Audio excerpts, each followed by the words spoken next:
Welcome to the Great Detectives of Old Time Radio from Boise, Idaho. This is your host, Adam Graham. In a moment, we're going to bring you this week's episode of Broadway's My Beat. But first, I do want to encourage you, if you are enjoying the podcast, to please follow us using your favorite podcast software. Today is our first episode of the month of October, and I want to take this opportunity to honor our latest Platinum Patreons. These are people who have been supporting the podcast as Patreon supporters for 10 years this month. And I want to thank George, Jeff, and Debbie, all supporting the podcast currently at the Detective Sergeant level of $7.14 or more per month.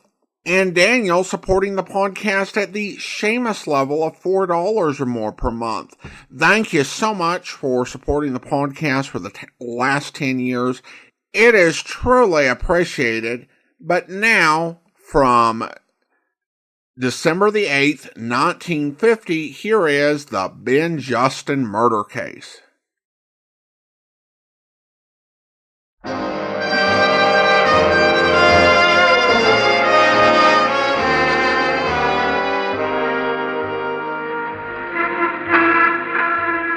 Broadway's My Beat, from Times Square to Columbus Circle, the gaudiest, the most violent, the lonesomest mile in the world.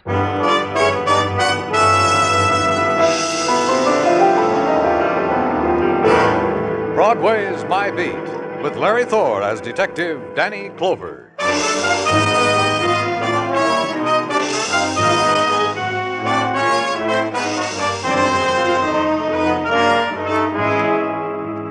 When it's December and the winter has caught hold, Broadway comes up with a miracle. Silver trees grow out of the sidewalks. Men with beards and red velvet suits suddenly appear from out of the Bowery and dedicate themselves to being jolly.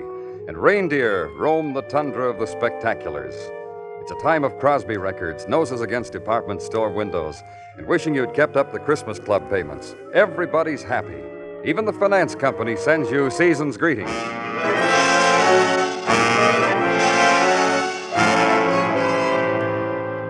The atmosphere hadn't touched the alley, littered and dark except for a stark cone from a flashlight held by a policeman. Up here, Danny. Shot twice in the back. Still breathing. Come on, Doc. Take a look, Doc. Let's put him on the stretcher. I don't think this one's got much time. Give me a hand here. Easy. We'll have you in a hospital in 5 minutes. Know who he is, Muggavan? Yeah, his wallet says Ben Justin. Yeah, here it is. The ideas and what happened? I think he knows who shot him, Danny. He was saying he'll get even. Any names? No. Easy with him now. Just slide the stretcher in here. We'll ride with him. Let's go, Muggavan. Yeah. Okay, Joe, let's get this ambulance on the road.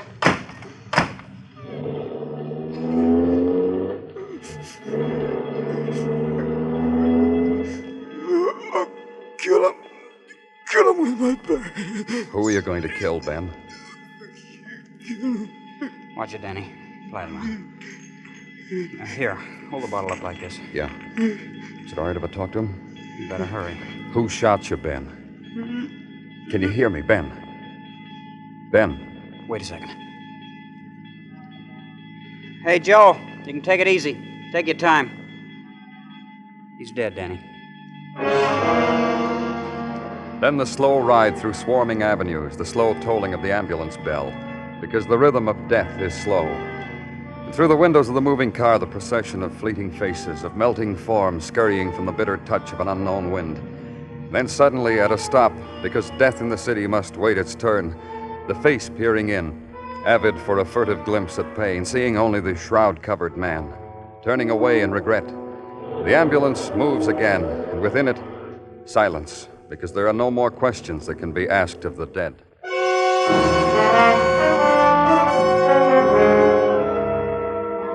At headquarters, the setting up of a file on Ben Justin. The word murdered, neatly typed in triplicate. Then the fragments of his life drifting in to be pieced together, to be entered under the correct heading, on the correct line. Ben Justin lived in an apartment on West 86th. He was married to a woman named Evelyn. go there. Ask her the question the dying man wouldn't answer. Ben didn't tell you? He was bleeding to death and he wouldn't tell you who killed him? No, Miss Justin. I like him for that. There are a lot of other reasons, but this one's the best. Then you will want to help us find his murderer. No, that's your job. That's what you get paid for. They shot him down in an alley. Sorry, but that's how I feel about things. You get what you work for in this world. No one can do it for you. You want Ben's killer? Find him. That way he'll belong to you, just you. If you know something, Mrs. Justin, we can hold you. Now, wherever did you get an idea like that? How would I know who killed Ben? It's his secret. He's taking it to his grave with him. Maybe I didn't tell you. Ben's last words were that he would kill him with his bare hands. Ben can't do that now, can he? But you can do something, Mrs. Justin. You can tell me about Ben. You can tell me who wanted him dead. Tell you about Ben? I could take my lifetime. But I'll brief it down for you. Ben did good by me. Dressed me in fancy clothes, showy. Showed me off to his friends. Didn't mind if one made a play for me. Grinned it off. Grinned about it when we got home. Cuffed me a little, and we go to sleep laughing. That's about Ben. Doesn't help us much. Then try this. Ben used to work for the Imperial Insurance Company, an investigator. Go ask them about Ben. I bet those insurance people knew more about him than even his wife knew. It's their business. Imperial Insurance? On Lower Broadway. You can excuse yourself now, Mr. Clover. I want to go over my wardrobe, pick out a black dress for Ben's funeral. Silk. Yeah, silk. He liked me in it.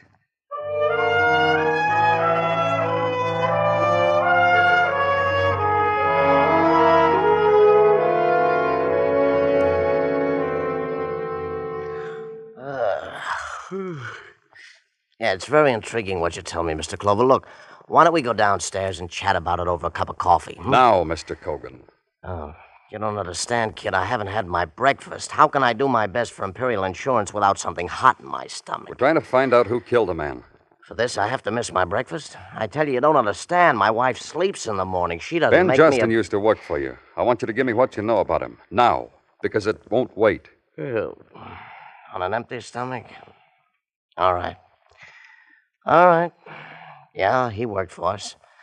One of our hottest cases. A year ago, he kissed us goodbye. You don't know anything about him after that. You're just... Look, kid, did I say that? I know a lot about Ben. Let me open my mouth a little, huh? It's open. A year ago, we put Ben on the Colton murder case. Remember it? Who doesn't? Mrs. Colton found murdered, shot to death in her house on Long Island. That one cost us, the company, $100,000. The police were handling it. Why did you put a private investigator on it? Oh, don't let it bother you. Justin flopped, too. He said he couldn't find a thing to prove that Mrs. Colton's nephew and his wife committed the mayhem. Remember Johnny and Dottie Reed? The lovable kids that all of us thought were the murderers? The state, us, till they were acquitted? No evidence, not even from our own boy, Ben. And after that, Ben quit. How did you know? Oh, I told you, yeah. He turned in a memo that we should pay the kids the $100,000 insurance the aunt left the boy. Shook hands all around, resigned.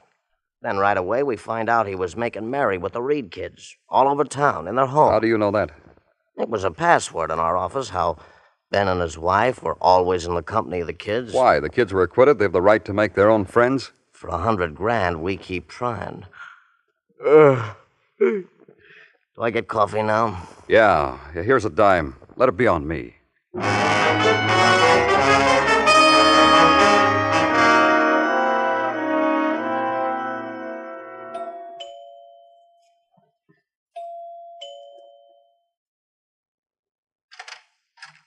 Hello. What can I do for you? My name's Danny Clover from the police. Yeah. Is your name Reed? Yeah, that's right. I wanted... You got the look in your eyes. You want to talk to me, don't you? Come on in. And here. I know that look, Mr. Clover. The police and I have been chummy before. Is your wife here? Vacuuming the rugs in the dining room. Dottie! Hey, Dottie! Yeah, what do you want, Johnny? Turn off the Lewitt and come in here. We got a caller. I hope you don't mind the way Dottie looks. Holiday cleaning. What'd you say? Oh. This is Danny Clover, Dottie's from the police. I'll be honest with you, Mr. Clover. I'm busy. Well, just a few questions about Ben Justin. Guess I'm right, Dottie, huh? Soon as I saw this morning's paper, I told you a policeman would be twirling his hat at the door. Then you talk to him, Johnny. I've got to get my work done. I'm afraid you'll have to hold it off for about 5 minutes, Miss Reed. Do you have a warrant? I don't need one. All I want... Dottie gets all mixed up. Ever since the cops scared her to death last year, well, she just could be lost, and the only person around a cop, and she wouldn't ask him which way was home. Johnny isn't kidding. Cops. How well did you two know Ben Justin? We're not going to his funeral. Not even flowers, Mr. Clover. Funny. I heard you were pretty good friends. 2 weeks ago, Johnny and I took turns yawning in his face. He still wouldn't go home. Then he used to drop in here often. Maybe a couple times a month. When I shook his hand after we were acquitted, he took that to mean buddy. He couldn't get through his head out of shaking anybody's hand. Ben Justin tried to send you to the chair. I don't understand. Neither did we. You inherited a lot of money when your aunt was killed, didn't you, Mr. Reed? You people can't leave us alone, can you? Hey, you shouldn't have asked that, Mr. Clover. Dottie's going to be upset all day. It's going to be like this for the rest of our lives. Dottie. No matter what we do, where we go, it's going to be the same way. Get him out of here, Johnny. Get him out of here. Heard her, Mr. Clover. Better get out. Dottie's busy.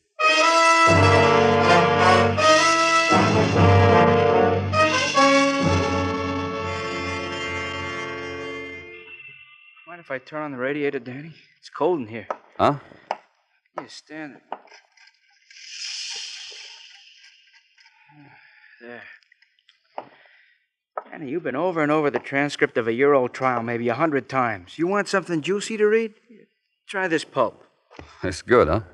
Tells me the thrilling things detectives have happened to them. For 2 bits, it thrills even me. The things that go on. Mrs. Colton was killed with Johnny Reed's gun. Our ballistics man proved it. Brought it in evidence. Exhibit A. But no fingerprints. No fingerprints. And if you read the transcript another 100 times, there still won't be any. What are you trying to build, It Danny? bothers me. You mind, Muggavan?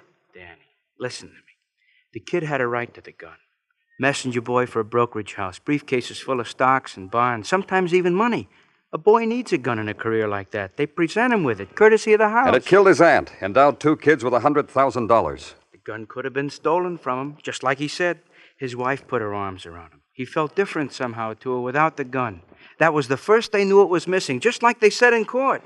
Yeah. I don't understand what you're after, Danny. The kids were acquitted. I know. They said they spent the day picnicking on the Jersey Palisades. Nobody could prove different. Nobody could prove they were at the murder house that day. They were acquitted. I told you I know Muggavan. Then what's with you? You think you found a free and easy way to solve Ben Justin's murder?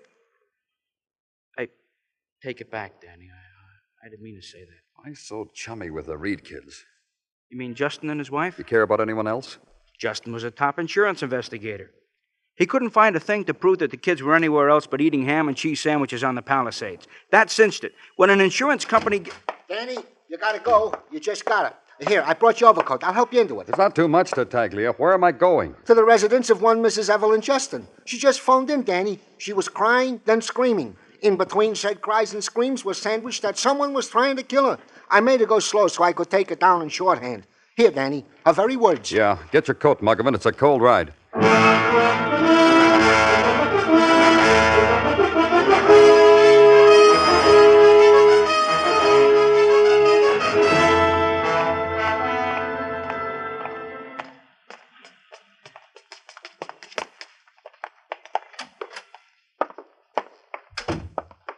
Down this hall, Muggavan. Come on. Right behind you. Wish I'd taken that call.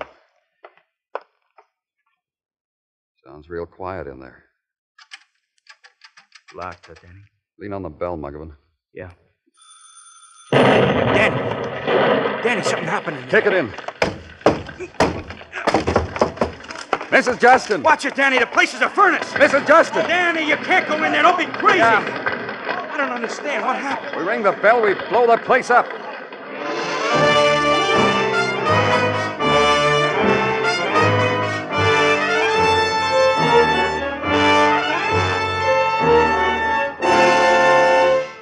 You were listening to Broadway's My Beat, written by Morton Fine and David Friedkin and starring Larry Thor as Detective Danny Clover.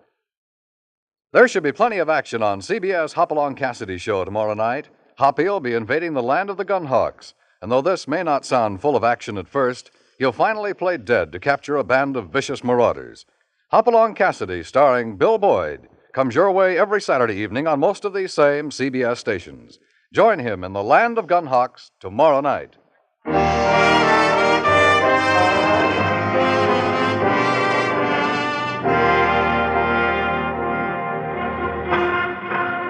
On the eve of the holiday, Broadway opens wide its loudspeakers, takes last year's tinsel off a back shelf, considers its tarnish, shrugs, and hangs it in a doorway, in a shop window, just above the summer resort sports shirt sprinkled with artificial snow and decked with dust-covered holly. It makes glints in the winter's sun, sways gently in the winter's wind. It makes you all warm inside, doesn't it, kid? The warm-eyed women walking by, hugging the warm fur close to them. Makes you merry. And the music floating out of the metallic throats. Good, huh, kid? But turn it up. That way you won't hear the dissonance of death. That way it won't intrude, that explosion uptown. Anyone killed? No one knows yet, but when they do, it'll be given to you, hot off the presses, shining from the Translux, gift-wrapped with red ribbons. But before that happens, they've got to clear away the charred litter, hold the crowds back, assure the lady her kid wasn't in there. You don't know where he is. And then finally a man comes up to you. It's all clear now, Danny. We can go in. Did they find anything? Uh-huh. They said in the kitchen. They said to watch ourselves. The walls are still smoldering. Okay, let's go, Muggavan. Yeah.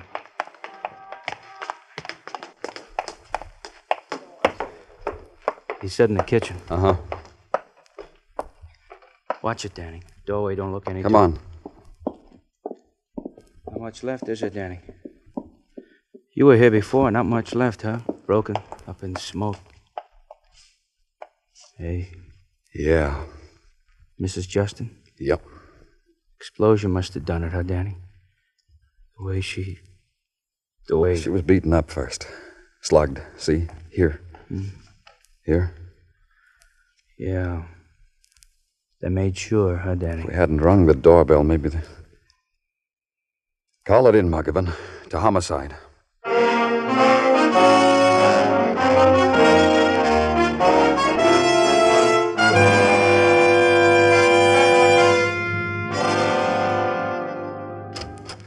Hi-ho, Daddy. I come bearing gifts from the boys in technical. To you. You thank them for me, Gino. Goes without saying. Christmas is coming, Danny. Courtesy is the motto of the season. A fella has to... Goes without saying. What have you got? Gift number 1. You are confirmed in your deduction that Mrs. Justin was slugged, left unconscious well, you were there, Danny. I don't have to spell it out for you. No, Gino. For this pearl, my thanks. This, a poet once said... Tartaglia. Yeah, Danny. Gift number 2. The doorbell was rigged to a booby trap of a type commonly used in the last... What am I saying? Ring the doorbell and boom, blast, poof. It was that professional. To the contrary, wise is Mr. Gordon from Technical. He says it was a clumsy imitation. Gordon didn't like it, huh? He sniffed his nose at it. However, in the matter of an inferno machine, what matters clumsy, huh, Danny? Anything else? Nothing else. Except an itching in my brain. Huh? Yeah. I am making out my Christmas list, and it itches me. Want to give Mike Schreck, the bald-headed miracle detective from Philadelphia, for Christmas.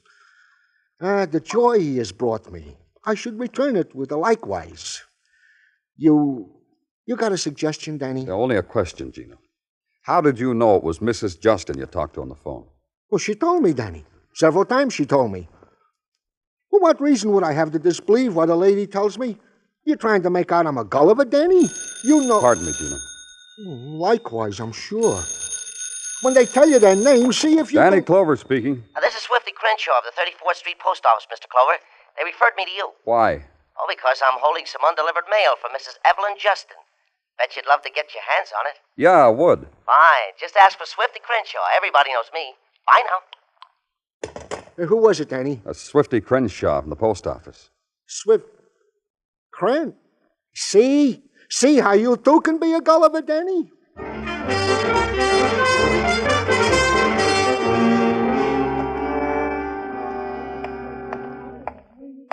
You Mr. Crenshaw?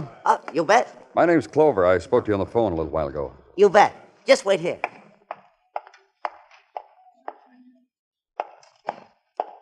Here you are. The mail addressed to Mrs. Ben Justin. Uh-huh.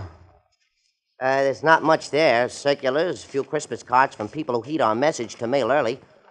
One there that's sealed, and the sender tried to mail it third class. Postage due on that one, but I guess we can forget it, huh? I can save you trouble turning over that postcard. It's for a free grease job with 15 gallons of gas. That other is for a book overdue at the library. You've been having yourself a time, haven't you, Mr. Crenshaw? Hey, you bet. What's in this envelope? How do I know? It's no use holding an envelope like that up to the light. It's manila. It's postmarked yesterday. Addressed to Mrs. Ben Justin. P.O. Box 626, 34th Street Station, New York, New York. Return address? The same. She addressed it to herself? What's in it? You bet, Mr. Crenshaw.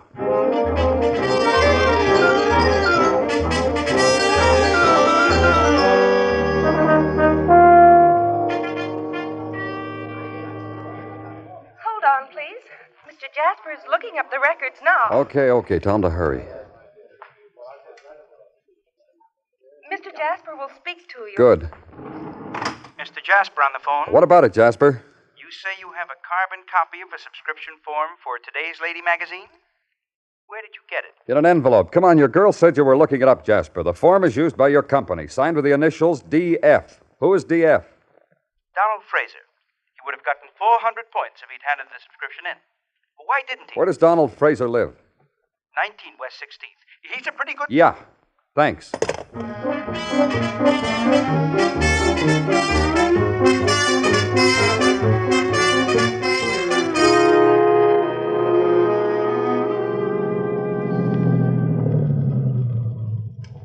You better come along, Muggavan. Right. You ring the bell this time, Danny. No, I'll ring it. I read someplace if you crash in an airplane, the first thing to do is to go up in another one. No, you ring the bell, Danny. Thanks.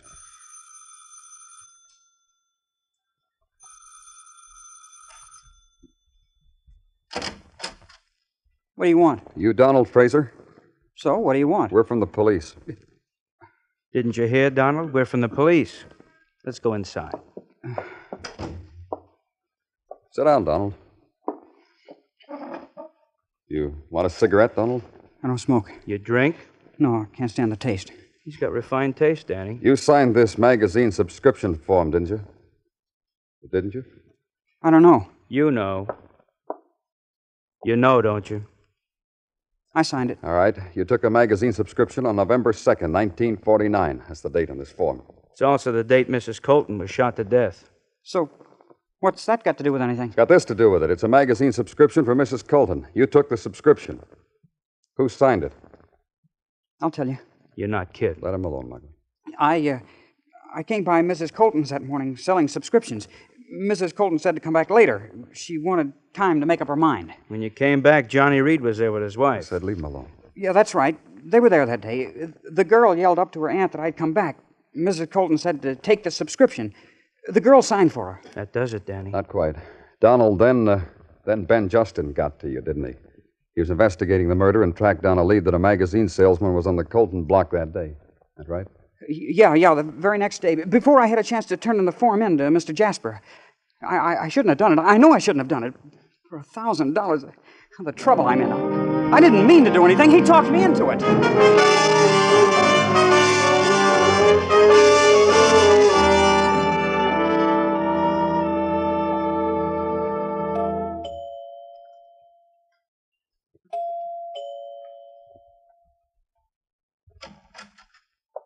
No, it's you. What do you want? Let's go inside, Mrs. Reed. Remember how busy I was yesterday?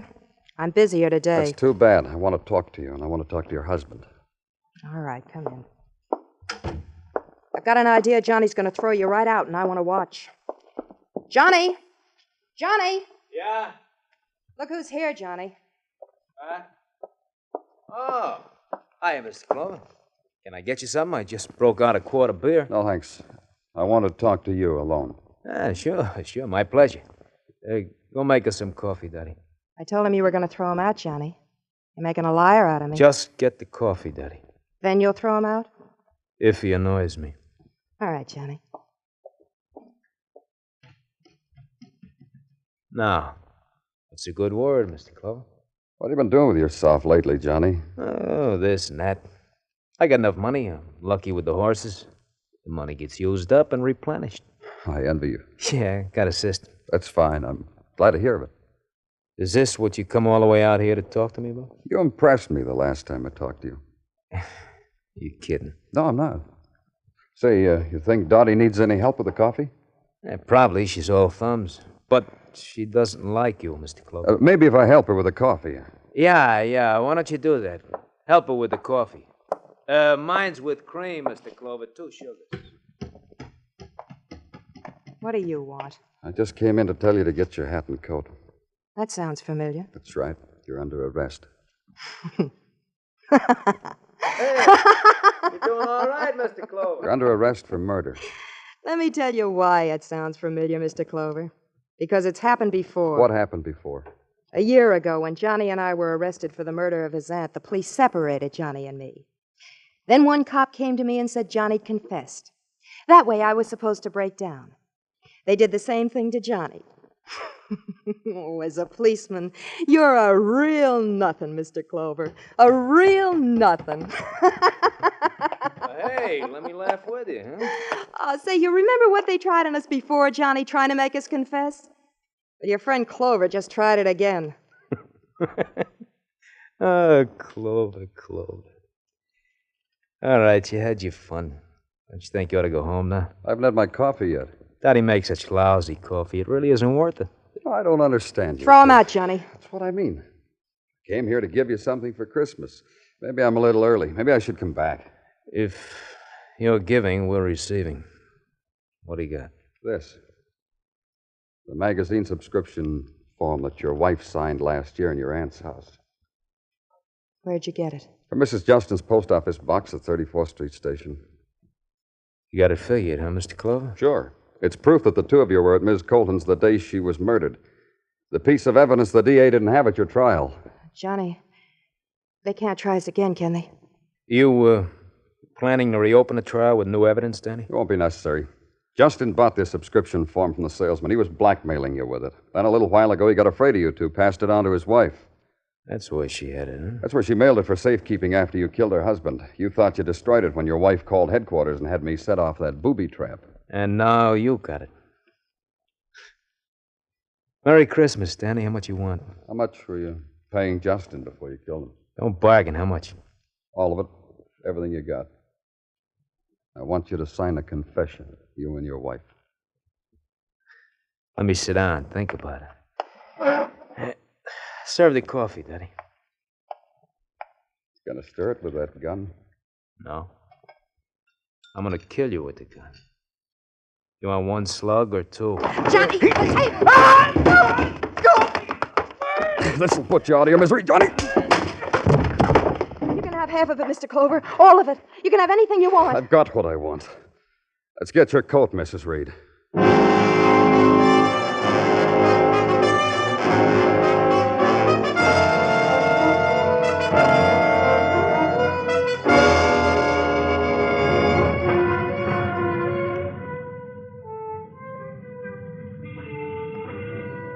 In the midnight cold, Broadway echoes with sounds you hear only in darkness. The fleeting whispers that speckle places where there's no sun. People pass and touch you. You look down, there are fingers of dust on your shoulder. It's Broadway, the gaudiest, the most violent, the lonesomest mile in the world. Broadway, my beat.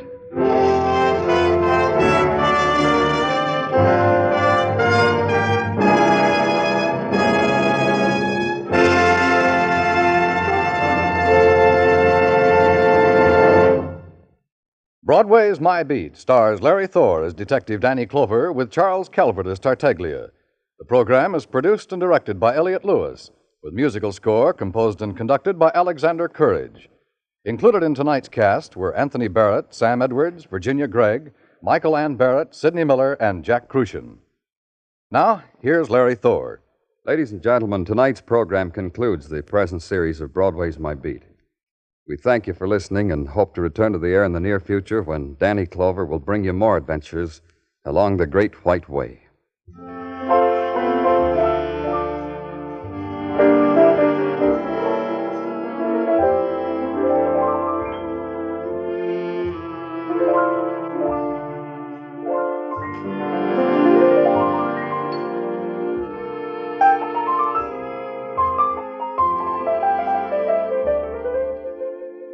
Next week at this time, most of these same CBS stations will bring you a new program featuring Edward R. Murrow, Columbia's famed news reporter. This new program will be called Report to the Nation.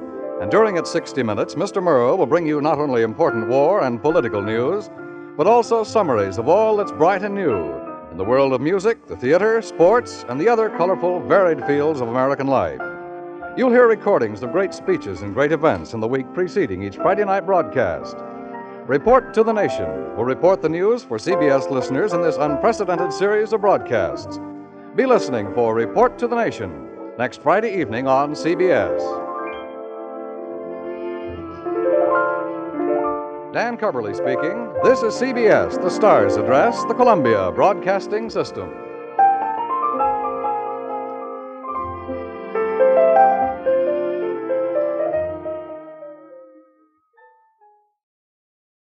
Welcome back.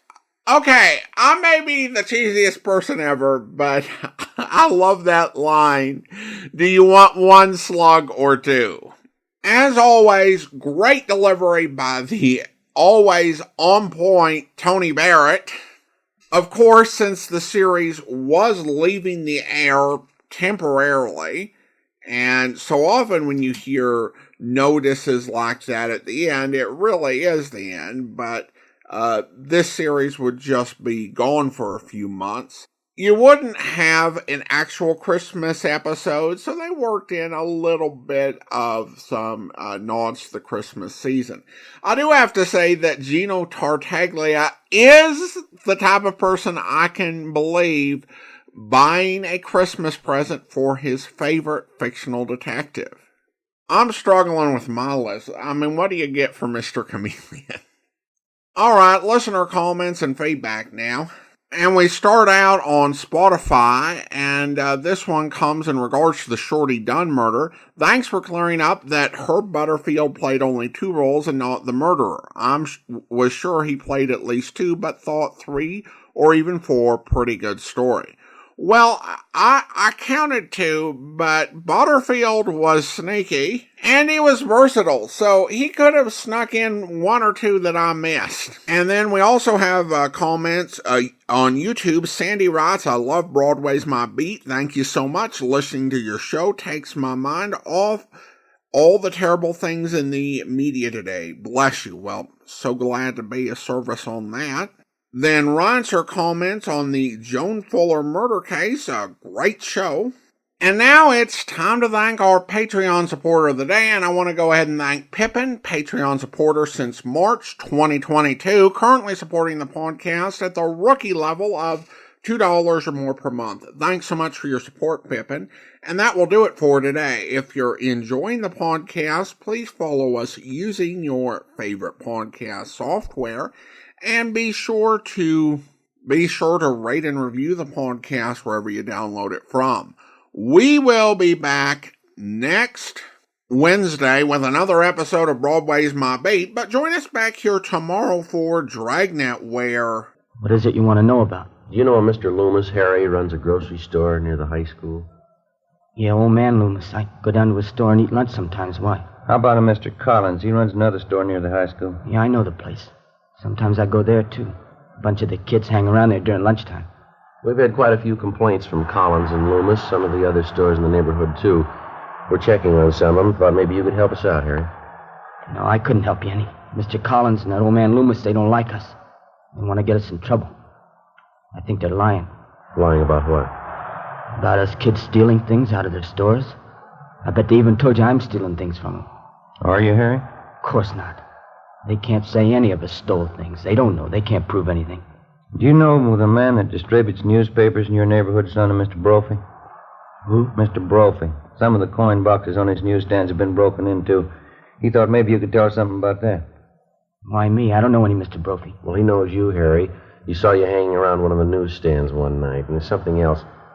He saw you trying to buy a bottle of liquor in the neighborhood. Is that right? We've had 3 or 4 reports on you, son. What do you say? You want to tell us about it? They're crazy. I haven't done anything. Well, then you got nothing to worry about, son. I won't tell you any. Look out, Ben. I hope you'll be with us then. In the meantime, send your comments to box13 at greatdetectives.net. Follow us on Twitter at Radio Detectives and check us out on Instagram.